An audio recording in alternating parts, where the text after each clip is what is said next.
होते. ब्रह्मणा या गावात पूर आला होता. पुराचं पाणी गावात शिरायला लागलं होतं आणि त्याच गावात हिरा नावाची विधवा बाई राहत होती. पदरात 3 पोरं, 2 साजीपीजी आणि तानसे बाय राहत होतं. 2 दिन झालं हिराच्या घरची चूल पेटली नव्हती. मग त्या तानशा बाळाला कुठला आणायचं होतं ते नुसतंच लालचं पाणी घेऊ लागलं. पण त्या पावसाकडे बघत हिराच्या मनात विचार आला. 8 दिवसापूर्वी आपल्या भावाचा सांगावा होता की अक्का मला लय बरं नाही, मला बघायला आहे. आपला भाऊ घरच्या गावात आहे. 2 वक्ताचं राहिलं, एका वक्ताचं खायला मिळालं तरी चालेल. हिरानं माहेराचा निर्णय पक्का केला. ती भर पावसात आपल्या लेकरांसोबत माहेरला निघाली. हिराचं माहेर भत्ताच्या वड्याच्या पडेल होतं. ती काठावर उभी होती. या कसं जायचं पड्याच्या काठावर? पोरांच्या कमरे एवढं पाणी आणि हिराच्या गुडघ्या एवढं पाणी होतं. ती कशी बशी पलीकडच्या काठावर आली. आता हिरा आपल्या माहेरच्या गावात आली होती. हिराने वड्याला वैसा घातला आणि आपल्या भावाच्या दारातून उभा राहिली.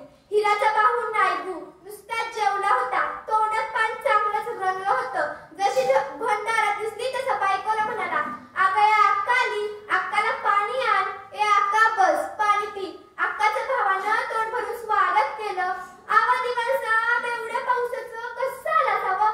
अगं वहिने, दादाला बरं सांगावं आला. माझ्या जीवाला चैन पडला नाही बघ. लय दादाला बघावंच वाटलं म्हणून आले.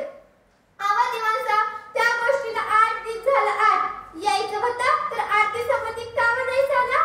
हिराला काय बोलू समजत नव्हतं. तरी पण ती म्हणाली, यायचं होतं बघ वहिने, राहूनच गेलं. बरं बसा बोलत चहा टाकते. इकडं भान धावावर पाऊस बोलू लागली.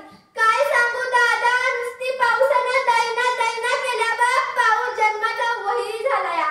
इकडं शेतात पीक नाही राहिलं. असाच पाऊस राहिला तर आता घरात पाणी येईल ग दादा. अगं अक्का, कवा नवती आलीस, राहच्या दिस. हे वाक्य नायबूच्या बायकोने ऐकलं. चहाची कपाशी खाली ठेवतच म्हणाली, येऊ दे किती पाणी यायचंय तेवढं. रातच्याला खायचं आणि निघायचं. हिराच्या अंगावर झटकन काटा आला.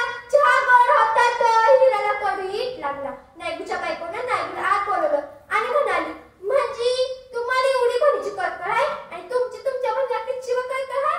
मागच्या वर्षी म्हशीकतच मागत होतो ना बघ, कावा दिली नाही? अगं असं का बोलतीस? तिनं म्हसल्या अडचणीनं आणलेली.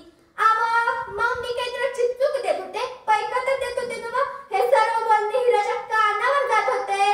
पदराचा गच्च बोळा तोंडात धरून तसाच ती आवंडा घेत होती. आईबाच्या मागं भावाच्या दारात येऊन चूक केली असं तिला वाटू लागलं. नायबू उरावर दगड ठेवून बाहेर आला आणि म्हणाला, अगं अक्का, बोलू नका झालीस, गप आहेस आणि एकटीच बसलीस.